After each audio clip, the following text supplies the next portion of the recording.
Hello, my name is Todd Henshaw. I'm a retired Army Lieutenant Colonel. I was once a professor at West Point, and I'm very excited to talk to you about West Point. This is a great opportunity to talk to you about a place that I care a great deal about, West Point. It's the United States Military Academy. I'd like you to think about this session as a visit to West Point. I'm going to talk a little bit about the history of West Point, about the place, about the institution itself, but also I'd like to talk to you about the people at West Point and about the process that we use to develop leaders. This would be important for you if you're a developing leader. You want to understand how the process works. But also, I'd like you to understand West Point as an institution. In my many visits to China, people have been very interested in West Point. And so this is an opportunity for me to take you through West Point as a place, the people of West Point, and also the process. Let me start by talking about West Point as a place. Located just north of New York City, West Point has been the military academy of the United States, primarily for the Army, since 1802, so just over 200 years. If you go to West Point, if I were to meet you at West Point, we would take a tour of the place. We would look at statues, we'd look at the architecture and the buildings, and you would see lots of open spaces where cadets do physical activity, classrooms where cadets are learning what normal university students would learn, but also you'd see statues of generals and famous graduates of West Point. West Point is also about the people that learn there, the students, we call them cadets, but also the staff and faculty that are there. The cadets are very highly recruited. We recruit the very best students from the United States. There are also some international students there, usually between 20 and 25 international students per year. But I also wanted to mention people generally understand that the cadets are highly selected. They're very talented and successful people. But also the staff and faculty that work at West Point. This is really one of the things that I think makes West Point special, is the people that teach there and the people that serve as role models there. I was lucky enough to be one of those people. When I was serving in the Army, West Point sent me to graduate school, and then my payback, or my return on the Army's investment, was to go be a faculty member at West Point. So I was selected for my leadership ability, my command ability, but also my ability to be a professor and to help the cadets understand the process of leadership and leading people, especially in times of combat. The other faculty that worked for me at West Point all went to fantastic graduate schools in the United States, schools like Yale and Harvard and Columbia and Princeton. We had the very best faculty, and I think that's one of the key ingredients. So West Point's a beautiful place that you can visit. It's a beautiful location, but also West Point is about the people that go to school there, are graduates of West Point, but also the staff and faculty that work very hard to teach the cadets there. The last thing I want to talk about is West Point as a process. West Point is famous in the world for developing the best leaders, leaders in business, leaders in government, but mostly leadership for the military. I'm going to talk through this class or this session about how we teach leaders at West Point for a lifetime of leadership.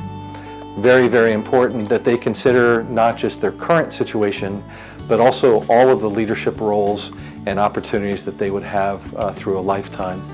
So I wanted to start this by treating this like a West Point visit. If you were coming to West Point, I would ask you to think about West Point as a place, as the people who were there that you'll see, and then as a process of developing leaders. And there's a science and there's a process that we use there. Very, very important that we think about this in those three ways. Let me just give you a little bit of background. Why am I talking to you about West Point? My background, as I already told you, Army officer, United States Army for 24 years. I spent time in command at different levels in the Army. I was a field artillery officer, which means that I was in charge of different Army units that were called combat units. So we were always preparing for war, and I did that the first part of my career. I had a boss when I was serving as a commander that said, you should go study at graduate school and you should go teach at West Point. So I took advantage of that opportunity and went to an MBA program in the United States, and then I went to West Point to be a faculty member as a junior officer, very young officer. I spent 24 years in the Army, again leading and commanding at different levels in different parts of the world. And then finally, my last job at West Point was to serve as what's called an academy professor at West Point, and also director of leadership when I was there. What qualifies me to talk about West Point's leadership process is partially due to the fact that I helped design it and I helped create it. There is a science that underlies the leader development process, and what I do as part of my teaching and consulting responsibilities now is I help companies learn this process. So I'm going to talk to you a little bit about that later in the presentation.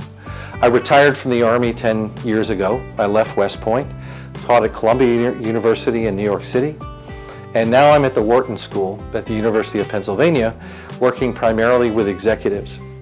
So I travel around the world, about 15 countries a year, 12 to 15 countries, 60 companies a year, and my primary responsibility is to design, direct, and teach in leader development programs for very senior corporate executives. My experience in China started in 2005. I was invited to come to Peking University to teach students. That followed a visit from Beida students to West Point. I was asked to host MBA and EMBA students from China. And once I did that, I was invited to come to China, not only to teach university students, but I got the opportunity to teach at companies like PetroChina and also Huawei. My first corporate teaching job in China was Huawei, and I spent time teaching the top 100 executives there in Shenzhen. That started a 15-year process now, 16 years of teaching in China, at the corporations, but also teaching at universities. In fact, right now I'm at Tsinghua University teaching in the Schwartzman program for a semester. So I've learned a lot about China. I enjoy working in China, and I think it's especially challenging to go into Chinese companies and help them understand the process of leadership, especially as China grows, as China becomes the largest economy in the world. Leadership is going to be very, very important to that process. I've also worked with other companies around the world. I've worked with GE because General Electric, most people know the company GE, was located very close to West Point. And so I would go down to GE and teach executives, learning from GE about their leadership development process, but also sharing West Point's process with them. And I've been very fortunate to have the opportunity to teach around the world and also to learn as I'm teaching. I want to talk to you for a minute about why this session would be important to you. So it's really two things. As I mentioned before, one is if you're sitting in a position in a company, if you're a leader in a company and you want to better understand the process of developing leaders, this is a great session for you because I'm going to talk about West Point and use West Point as a model. But I'm also going to talk about the process that may be transferable or may be applicable to your firm. The second part of the presentation is really about you developing yourself as a leader. What are some methods and techniques that you can use to build your own leadership, things that will challenge you in different parts of your leadership, but also what is the scientific process that underlies developing leaders at all levels in firms, especially yourself. And as you're sitting in a company, if you're working in a company, what I would ask you to think about are really four questions. One, what are the strategic priorities of the firm so that we can align leadership development with that? What are the challenges that you see your company undergoing over the next 5 to 10 years? In effect, these first two questions are about how you see the future of your firm, what's the strategy of the firm, and really the key summary question there might be, what are we developing leaders for? What's the future? What are the goals, the strategy, the outcomes that we're developing leaders for? in the firm. The last two questions have to do with what you're doing in your business right now to develop these people that will take your place as a senior leader in the firm. Think about how you're growing executives now.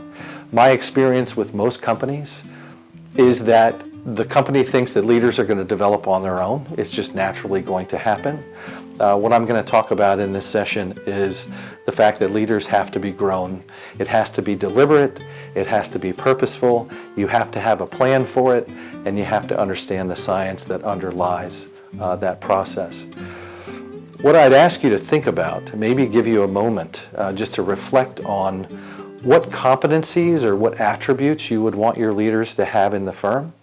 And then if you're watching this and you're thinking about your own leadership, what I would ask you to do is maybe make a list of the competencies or the attributes that you would like to develop in yourself.